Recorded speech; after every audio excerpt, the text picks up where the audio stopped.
देखिए, आज की क्लास में हम लोग हिंदी वर्णमाला को पढ़ने चल रहे हैं। तो हम लोग बिना देर किए चलते हैं अपने टॉपिक पे। देखिए, वर्णमाला, वर्णमाला क्या है? वर्णमाला एक्चुअली दो शब्दों से मिलकर बना है, वर्ण प्लस माला। तो देखिए, वर्ण क्या है? किसी भी भाषा की सबसे छोटी इकाई को हम लोग वर्ण कहते हैं। तो किसी भाषा की सबसे छोटी इकाई को वर्ण कहते हैं, वर्ण कहते हैं। परंतु मौखिक रूप से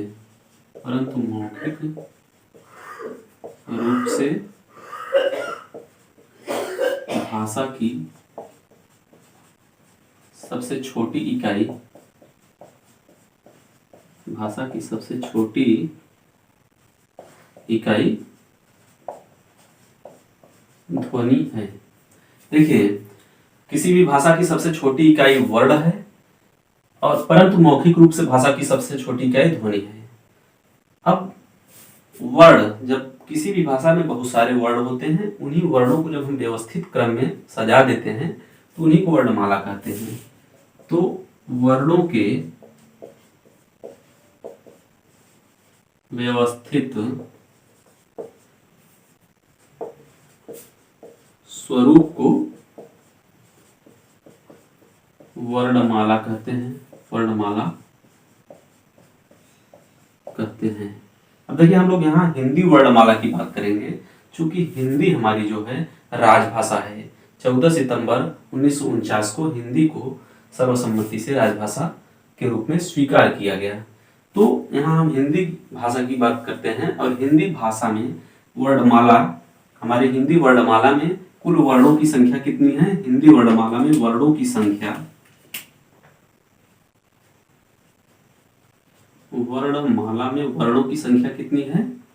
52।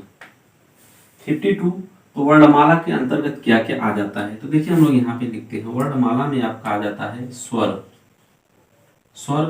स्वरों की संख्या कुल 11 है। फिर उसके बाद आ जाता है अयोगवाह।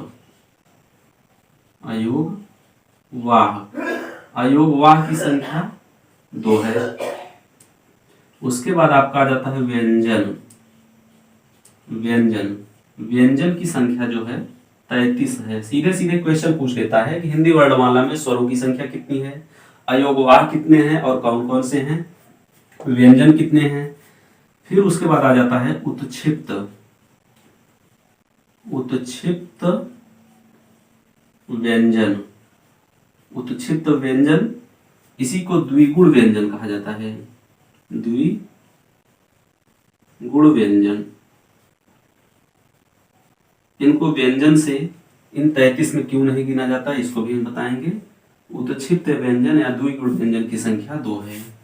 और उसके बाद आता है संयुक्त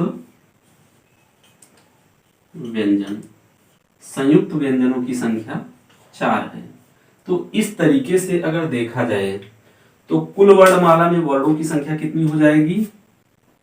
11 प्लस 2 प्लस 33 प्लस 2 प्लस 4, सब मिला के 1 2 3 3 6 2 8 4 12, कहीं 2 हाथ से लग गया 1 1 3 4 और 1 5। तो कुल वर्णों की संख्या 52 हो गई। अब देखिए, इनको हम अलग अलग लेके करते हैं। अब देखिए, यहाँ पे अगर बात करते हैं स्वरों की, स्वर कितने हैं आपके पास? स्वर हैं 11। अब स्वरों को 3 भागों में बांट दिया गया है। स्वरों को 3 भागों में बांट दिया गया है। स्वर कौन कौन से हैं? पहला मूल स्वर, या इसी को आधार स्वर भी कहा जाता है। आधार स्वर किसके कहा जाता है? कि इन्हीं स्वरों की सहायता से और भी स्वर बनते हैं। देखिए, स्वर की परिभाषा ले लीजिए। स्वरों का उच्चारण स्वतंत्र रूप से होता है। स्वरों का उच्चारण स्वरों का उच्चारण जो होता है स्वतंत्र रूप से होता है, स्वतंत्र।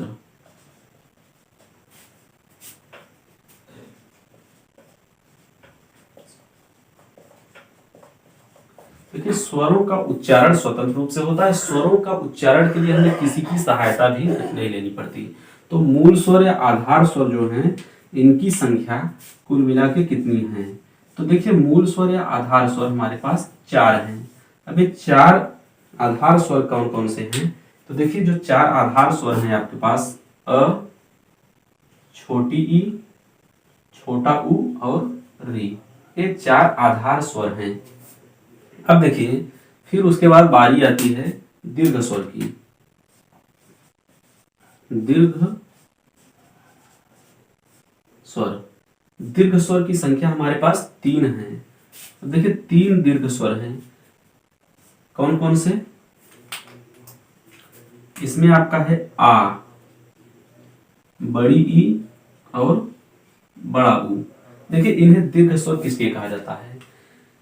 दो समान आधार स्वर या मूल स्वरों को जब हम मिलाते हैं तो दीर्घ स्वर निकल के आता है। जैसे यहाँ पे हम देख लेते हैं, जैसे अ प्लस अ, अ प्लस अ बराबर आ। उसी तरीके से अगर हम छोटी ई को 2 बार हम जोड़ देंगे तो बड़ी ई निकल के आ जाएगा, ठीक। और छोटे ऊ को जब हम 2 बार ऐड करेंगे तो बड़ा ऊ निकल के आ जाएगा। तो इस तरीके से दीर्घ स्वरों का जो निर्माण हो रहा है यहाँ पे, मूल स्वरों को या 2 सजातीय स्वरों को, सेम तरह के स्वरों को आपस में 2 बार जोड़ने पर अ प्लस अ बराबर आ, ई प्लस ई बराबर ई, उ प्लस उ बराबर उ, तो दीर्घ स्वर निकल के आ रहा है। तीसरा स्वर जो है आपके पास संयुक्त स्वर। तीसरे प्रकार का जो स्वर है संयुक्त स्वर। देखिए संयुक्त स्वर की संख्या जो है 4 है हमारे पास। कौन कौन से हैं संयुक्त स्वर? ले लेते हैं। देखिए ए, ऐ, ओ और औ। इन्हें संयुक्त स्वर इसलिए कहा जाता है, ये 2 अलग अलग मूल स्वरों को जब हम जोड़ते हैं तब संयुक्त स्वर निकल के आता है। जैसे अ एक अलग मूल स्वर है और ई एक अलग मूल स्वर है। 2 विजातीय कह सकते हैं, अलग अलग मूल स्वरों को जब हम जोड़ते हैं तो जो एक संयुक्त स्वर निकल के आ जाता है, अ प्लस ई बराबर ए। अब फिर जब हम अ में ए को जोड़ देते हैं तो निकल के आ जाता है आय, ठीक। इसी तरीके से अ प्लस उ बराबर ओ, तो फिर अ प्लस ओ बराबर औ। तो यहाँ पे आपका संयुक्त स्वर आ गया। तो इस तरीके से कुल स्वर कितने हो गए? 4 मूल स्वर, 3 दीर्घ स्वर और 4 संयुक्त स्वर मिला के 4 3 7 और 4 11। तो कुल स्वरों की संख्या 11 हो गई आपके पास। तो फिर हम चलते हैं, इसका स्क्रीनशॉट ले लीजिए, नोट कर लीजिएगा। स्वरों के बाद बारी आती है अयोग वाह की। अयोग वाह, अयोग वाह, इनकी संख्या 2 है। अयोग वाह में कौन कौन से अक्षर आ जाते हैं? अन और अ, ये दोनों अयोग वाह हैं। फिर बारी आती है व्यंजन की। व्यंजन व्यंजन, कुल कितने व्यंजन हैं हमारे वर्णमाला में, हिंदी वर्णमाला में? 33 33 व्यंजन हैं। इनको भी 3 कैटेगरी में बांटा गया है। देखिए इसके अंतर्गत आता है आपका स्पर्श व्यंजन। स्पर्श व्यंजन, इसी को वर्गीय व्यंजन भी कहा जाता है। वर्गीय व्यंजन भी कहा जाता है। तो स्पर्श व्यंजन या वर्गीय व्यंजन की संख्या कुल मिला के है 25। फिर उसके बाद आ जाता है आपका अंतःस्थ। अंतःस्थ व्यंजन, अंतःस्थ व्यंजन, इनकी संख्या कुल मिला के 4 है। फिर उसके बाद उष्म व्यंजन, उष्म व्यंजन, इनकी संख्या भी 4 है। अब देखिए स्पर्श व्यंजन या वर्गीय व्यंजन के अंतर्गत कौन कौन से व्यंजन आते हैं, जैसे क, ख, ग, घ, अंग, च, छ, ज, झ, ञ, ट, ठ, ड, ढ, अड़, त, थ, द, ध, न, प, फ, ब, भ, म। ये 25 ठो वर्गीय व्यंजन या स्पर्श व्यंजन। सीधे सीधे क्वेश्चन पूछता है निम्नलिखित में से स्पर्श व्यंजन कौन है या निम्नलिखित में से स्पर्श व्यंजन कौन नहीं है। देखिए इसको जो यहाँ पे क से लेके अंग तक है, तो पहले अक्षर के बेस पे इसी को क वर्ग कहते हैं, क वर्ग। और दूसरी वाली लाइन में च से लेके इन, च, छ, ज, झ, इन, इसको च वर्ग बोला जाता है, च वर्ग। ट, ठ, ड, ढ, अड़, इसको पहले अक्षर को लेके ट वर्ग कहा जाता है। ये वाला आपका त वर्ग हो गया, प वर्ग, प वर्ग। ये वर्गों सहित ऐसे ही आप लोग माइंड में इसको रखे रहिएगा, क्योंकि इसकी अभी जरूरत पड़ेगी हमें। तो 25 जो हो गए स्पर्श व्यंजन या वर्गीय व्यंजन। अब देखिए इसी में जो आपका आ जाता है अंत अस्त। अंत अस्त की संख्या 4 है। कौन कौन से? य, र, ल, व।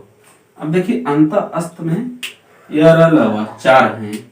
इसमें से य को और व को अर्ध स्वर कहा जाता है, अर्ध स्वर कहा जाता है। र को लुंठित और ल को पार्श्विक कहा जाता है। और फिर बारी आती है उष्म व्यंजन की। उष्म व्यंजन 4 हैं। 4 उष्म व्यंजन कौन कौन से हैं? स, ख, श, ह। ये 4 उष्म व्यंजन हैं। तो देखिए इस तरीके से 25 स्पर्श व्यंजन, 4 अंत अस्त और 4 उष्म मिला के 25, 4, 29 और 4, 33 व्यंजन हैं। अब इसके बाद बारी आती है, आइए यहाँ पे जगह बचा हुआ है, इसको इस्तेमाल कर लेते हैं हम लोग। अब व्यंजन के बाद बारी आती है उत्क्षिप्त। उत्क्षिप्त व्यंजन। देखिए उत्क्षिप्त व्यंजन या इसी को बोलते हैं द्विगुण व्यंजन। द्विगुण व्यंजन। देखिए इनकी संख्या जो है कुल मिला के 2 है। इनकी संख्या 2 है। ये कौन कौन से हैं? अड़ और ढ। देखिए ये दोहरा गुण प्रदान करते हैं। इन्हीं को हम ड या ढ पढ़ते हैं। देखिए ड, अगर हम उत्क्षिप्त इसके दोहरा गुण अगर हमें न प्रदान करते हैं तो हम कभी भी, जैसे ड, तो हम बड़ा को क्या पढ़ते हैं? हमेशा बड़ा पढ़ते हैं। पढ़ पढ़ते हैं। तो द्विगुण व्यंजन के या उत्क्षिप्त व्यंजन की वजह से ही हम लोग इसे बड़ा कर पाते हैं और इसको हम लोग पढ़ पाते हैं, नहीं तो क्या करते? पढ़। तो ये दो हमारे पास सीधे सीधे क्वेश्चन यहां से पूछेगा, उत्क्षिप्त व्यंजन कौन कौन से हैं? तो अड़ और ढ़। फिर ये 2 उत्क्षिप्त व्यंजन हो गए। फिर हम इसको हटाते हैं, इसका स्क्रीनशॉट लेके आप लोग नोट कर लीजिएगा। अब देखिए फिर इसी वर्णमाला में हम लोग पढ़ेंगे संयुक्त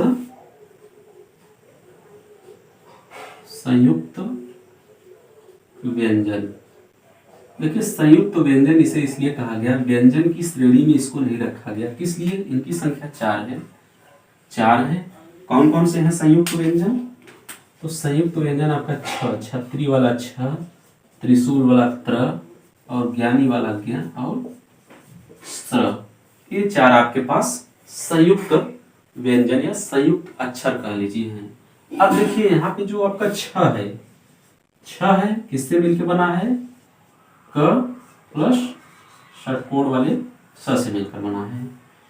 यहाँ पे कहीं भी हमें स्वर नहीं दिखाई दे रहा है, जबकि जो व्यंजन होते हैं जैसे क को आप ले लीजिए, क प्लस अ, बिना स्वर की सहायता से हम व्यंजन का उच्चारण नहीं कर सकते हैं। बिना स्वर के अगर हम करेंगे तो आधे अधूरे उच्चारण देंगे हमें। जैसे म को अगर हम करेंगे तो म प्लस अ, तो यहाँ पे भी स्वर का बराबर इस्तेमाल हो रहा है। लेकिन जो संयुक्त अक्षर हैं या संयुक्त व्यंजन हैं, यहाँ पे स्वर नहीं है। ये दो अलग अलग व्यंजन के ही योग से संयुक्त व्यंजन का निर्माण हुआ। तो हम कह सकते हैं इनके उच्चारण में हम स्वरों का इस्तेमाल नहीं करते, इसलिए इन्हें हम लोग व्यंजन की श्रेणी में भी नहीं गिनते। तो व्यंजन की श्रेणी में नहीं गिनते तो इसको हम लोग संयुक्त व्यंजन कहते हैं या संयुक्त अक्षर कहते हैं। अब छ किससे मिलकर बना? क और श से। इसी तरीके से त्र जो है आपका किससे किससे मिलकर बना? त प्लस र से। और जो ज्ञ आपका बना किससे किससे मिलकर बना? ज से और इ से मिलकर बन गया। और जो आपका स्र बना यह श और र से मिलकर बना। अब बात आती है कि हिंदी वर्णमाला में इनका स्थान क्या है?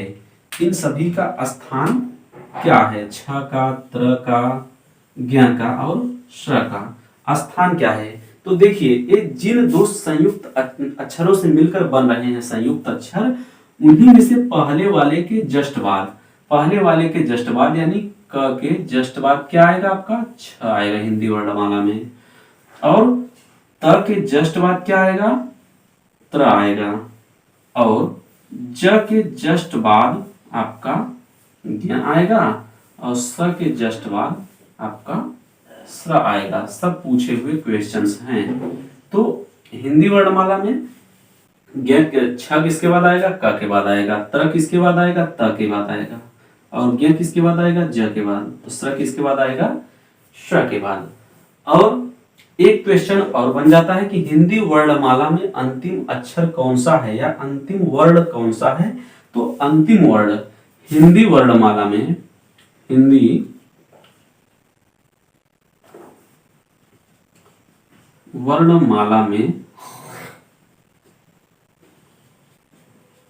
अंतिम वर्ण आपका क्या हो जाएगा?